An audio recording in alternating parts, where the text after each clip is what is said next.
నమస్తే విజ్ఞాన్ గారు. Kolkata doctor incident యావత్ దేశం కూడా షాక్ అయ్యే పరిస్థితులు కనిపిస్తున్నాయి. ఈ కేసులో వచ్చిన పోస్ట్‌మార్టం రిపోర్ట్స్ కానివ్వండి, అవన్నీ ఇంకా షాక్‌కి గురి చేస్తున్నాయి. ఎలా చూడొచ్చంటారు ఈ మొత్తం ఉదంతాన్ని? అటాప్సీ రిపోర్ట్ చూస్తే ప్రతి ఒక్కడికి రగిలిపోయింది. హ్మ్. మొన్నటిదాకా వైద్యురాలిపై అత్యాచారం జరిగింది, క్రూరంగా చంపేశారు అని వరకే ఉంది వార్త. ఆ మృగం దొరికాడంట, వాడిని అలా చేయండి ఇలా చేయండి అని చెప్పి, మహిళకు న్యాయం చేయండి అని చెప్పి కూడా చాలామంది ప్లకార్డులు పట్టుకొని రోడ్డు మీదకి వచ్చారు. ఇంతవరకు బాగానే ఉంది. అటాప్సీ రిపోర్ట్ చూసిన తర్వాత ఇంకా ఎవరికి అసలు ఆగట్ల. వాడిని ఏం చేసినా తప్పు లేదు, అలానే వాడిని చంపేసినా కూడా ఇంకా పెద్ద శిక్షలు ఏమున్నాయని ఎతుకుతున్నారు. ఏం చేసిందంటే, ఇప్పుడు అక్కడ జరిగిన సిచ్యువేషన్ యాక్చువల్గా వీడు ఎలా దొరికాడు, అక్కడ సీసీటీవీ కెమెరాలో ఆ టైంకి మార్నింగ్ 3 to 5 ఆ టైంలో అర్ధరాత్రి ఆరుగురు ఎంటర్ అయ్యారు, ఐదుగురు ఎంటర్ అయ్యారు. అందులో నలుగురు ఇటువైపు వెళ్ళారు, ఒకడు సెమినార్ హాల్ వైపు వెళ్ళాడు. ఈ నలుగురు ఇటు ఎందుకు వెళ్ళారు అంటే, వాళ్ళంతా పేషెంట్స్తో పాటు కూడా కేర్ టేకింగ్కి వచ్చిన వాళ్ళు. బెడ్ మీద ఎవరన్నా పడుకుంటే రాత్రి ఒకరిని పెడతాం కదా, మరి వీళ్ళందరూ బయటికి ఎందుకు వెళ్ళారు అంటే, పేషెంట్ పక్కన మీరు పడుకోవచ్చు కానీ పేషెంట్ల కోసం పెట్టిన వాష్రూమ్స్ యూజ్ చేయడానికి వీల్లేదు. ఇది అన్ని హాస్పిటల్స్లో ఉంటుంది, మన నిమ్స్లోను, గవర్నమెంట్ హాస్పిటల్లోను, ప్రైవేట్ హాస్పిటల్లో ఉంటుంది. నువ్వు పడుకో తోడుగా, రాత్రంతా చూసుకో, దగ్గర ఉండి పక్కన విసిరేసి పడుకుంటారు, కానీ వాళ్ళ వాష్రూమ్ మనం యూజ్ చేయొద్దు, బయటికి వెళ్ళి రావాలి. సో అలా వీళ్ళు బయటికి వెళ్ళి వచ్చిన వాళ్ళు. వీడేమో సెమినార్ హాల్కి ఎందుకు వెళ్ళాడు అంటే, వీడికి అర్ధరాత్రి 12 గంటలకి తాగే అలవాటు ఉంది. ఆ గవర్నమెంట్ హాస్పిటల్ గోడలు బయట ఎలా ఉంటాయి, అదంతా చెట్లు పుట్టలు ఉండి అక్కడో రాయి అక్కడో రప్ప ఉంటుంది. తాగుబోతులకి ఇంకేవో కార్యకలాపాలు చేసే వాళ్ళకి అనుకూలంగా ఉండే లొకేషన్లు అవి. యాక్చువల్గా అక్కడికి వెళ్ళి రాత్రి పోన్ వీడియోస్, ఎలాంటి పోన్ అంటే హింసాత్మకమైన పోన్. ఇప్పుడు మీరు గంగూబాయి కత్తియావాడి సినిమా చూసారా, దాంట్లో ఒకసారి ఆలియా భట్ పైకి ఒక మృగం లాంటి వాడు వచ్చి మొత్తం ఒళ్ళంతా గీకి పడేస్తాడు. వాడు సెక్స్ చేయడానికే వస్తాడు కానీ చాలా హింస పెడతాడు అమ్మాయిని, రక్కేయడం, కొరికేయడం, పొడి చేయడం, ఇలాంటివన్నీ. సో అట్లాంటి వాడు వీడు. అట్లాంటి పోన్ చూసి ఎంజాయ్ చేసేవాడు. సో ఇతను అలాగే రోజు అక్కడ కూర్చొని ఆ వీడియోలు చూశాడు. పడుకోవడానికి ఏ మూలకు వెళ్ళి పడుకోవాలి, మళ్ళీ అక్కడికి వెళ్ళలేడు. బికాజ్ వీడు అవుట్ పోస్ట్లో వచ్చినటువంటి సిబ్బంది, వీళ్ళు హాస్పిటల్కి రక్షణగా ఉండే, అంటే పేరుకి పోలీసే కానీ పోలీస్ కాదు, అంటే లైక్ అవుట్ సోర్సింగ్ టైప్ జనాలు. కానీ అక్కడ ఒరిజినల్ పోలీసులు కూడా ఉంటారు కదా, ఇష్టం ఉన్నట్టు రాత్రిపూట అట్లా వచ్చి చేస్తే వాళ్ళు అరుస్తారు, ఏం రాదు ఇదని. సో మళ్ళీ సార్లు ఉంటారు పెద్దవాళ్ళు. ఇప్పుడు ఒక కానిస్టేబుల్ ఎస్ఐకి భయపడ్డట్టు ఎందుకని చెప్పి ఏ మూలకో పడుకుంటారు. ఆ సెమినార్ హాల్లో ఏంటంటే కొన్ని కుర్చీలు అలా వేసి ఉంటాయి, సింపుల్ 100 కుర్చీలు ఉంటాయి, మన థియేటర్ లాగా. ఏదో కుర్చీలో ఒరిగి అలా పడుకుంటాడు, తెల్లారుద్ది వెళ్ళిపోతాడు.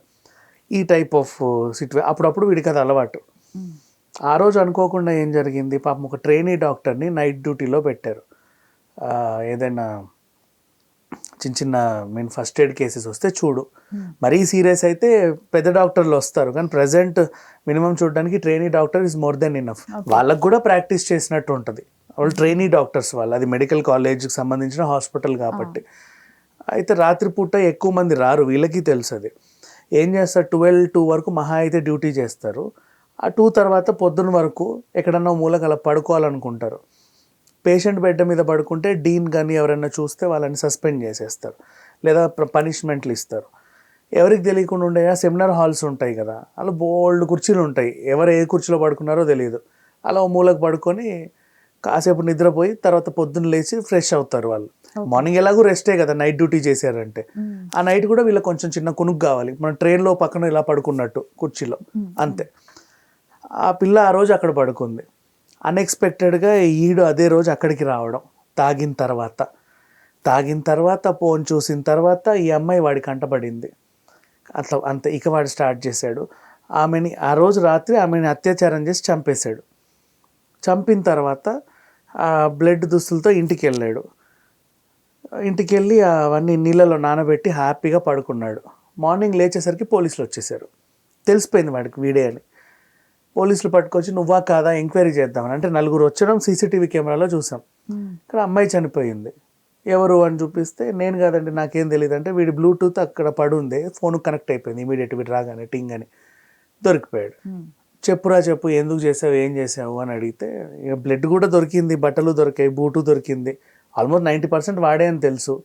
వీడు ఒప్పుకోకపోతే వాడు ముందే ప్రూఫ్ చూపించాడు, చూడు నీ బ్లూటూత్ దొరికింది అని. అవును నేనే చేశా, చంపేస్తే చంపేయండి, ఉరిదీయండి అంటున్నాడు. వాళ్ళు రియలైజేషన్ లేదు. అసలు వీడెవడరా ఈ సంజయ్ గాడు అంటే, ఇంతకుముందు ట్రాఫిక్ డిపార్ట్మెంట్లో పనిచేశాడు, ఇది అవుట్సోర్సింగ్ లాగా. కొన్నాళ్ళ నుంచి హాస్పిటల్ దగ్గర కాపలాకి పెట్టారు వీళ్ళని. అక్కడ నుంచి అవుట్ పోస్ట్లోనే ఉంటూ రెగ్యులర్గా అందరితో మంచిగానే ఉంటూ వచ్చాడు. 4 పెళ్ళిళ్ళు అయ్యాయి వీడికి. 3 వాళ్ళు వీడిని వేగలేక వెళ్ళిపోయారు. 4వ ఆవిడ పాపం వీడి చేతిలో చావక ఆవిడే క్యాన్సర్ వచ్చి చనిపోయింది. ఇది వీడి వ్యవహారం. ఈ అశ్లీష పోర్ని, బాగా భయంకరమైన పోర్ని చూసే అలవాటు ఉన్నాడు వీడు. దాన్ని డెమాన్స్ట్రేట్ చేయడానికి అక్కడికి వచ్చాడు. ఇప్పుడు అటాప్సీ రిపోర్ట్ వాడిని అడిగితే ఏం చెప్పాల, రిపోర్ట్లో ఏముందంటే అహింస జరిగిన తీరుని వాళ్ళు వివరించారు, ఆమె దగ్గర అయిన గాయాలన్నీ. ఇప్పుడు వాడిని అడిగితే చెప్పాడు, వెనక నుంచి వచ్చి ఆ పిల్ల పడుకుంటే ఆ చున్నీతో ఇట్లని ఇలా ఇలా ఇలా తిప్పాడు గట్టిగా, మొహం అంతా మూసేసి. ఈ టైట్గా తిప్పి కొద్దీ టైట్ అవుతా గొంతు ఆమెకు మాట రాల. తర్వాత అలాగే ఈడ్చి ఆ కుర్చీకి వేసి కొట్టాడు, ఇక్కడ మళ్ళీ కింద వేసి కొట్టాడు, మళ్ళీ కుర్చీ కోడికి వేసి కొట్టాడు, అలా తీసుకొచ్చి గోడకి వేసి కొట్టాడు, కింద నలిపాడు, కంట్లో ఇట్లా పొడిచి ఇలా రక్కాడు, అండ్ గొంతులో పొడిచాడు, ఇది గిల్లాడు, ప్రైవేట్ పార్ట్స్ని కూడా పీకేసేలాగా ఏవేవో రక్కేసి ఇంకేవేవో చేశాడు. చనిపోయింది అమ్మాయి. చనిపోయిన అమ్మాయి మీద దామిని మళ్ళీ రక్కుతా శృంగారం చేశాడు. ఇది జరిగింది, అటాప్సీ రిపోర్ట్లో వచ్చింది. ఇదంతా చూసిన వాళ్ళు రెచ్చిపోతున్నారు. రెచ్చిపోవడం అంటే ఇక వాడిని చంపేయాలి అంతే.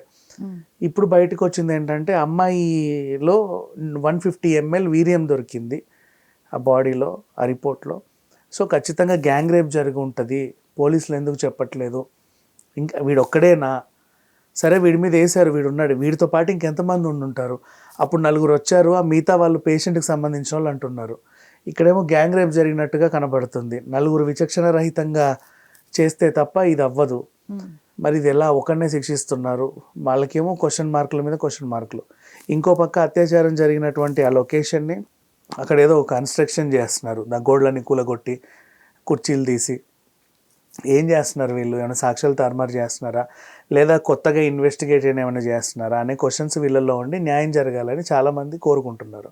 ఆల్మోస్ట్ దేశవ్యాప్తంగా రగిలిపోయింది ఈ కేసు. అండ్ ఇక విషయం ఏంటంటే ఇప్పుడు వీడిని ఎన్కౌంటర్ చేద్దామన్నా, ఉరి తీద్దామన్నా కూడా వీడు రెడీయే, వాళ్ళు రియలైజేషన్ లేదు అసలు.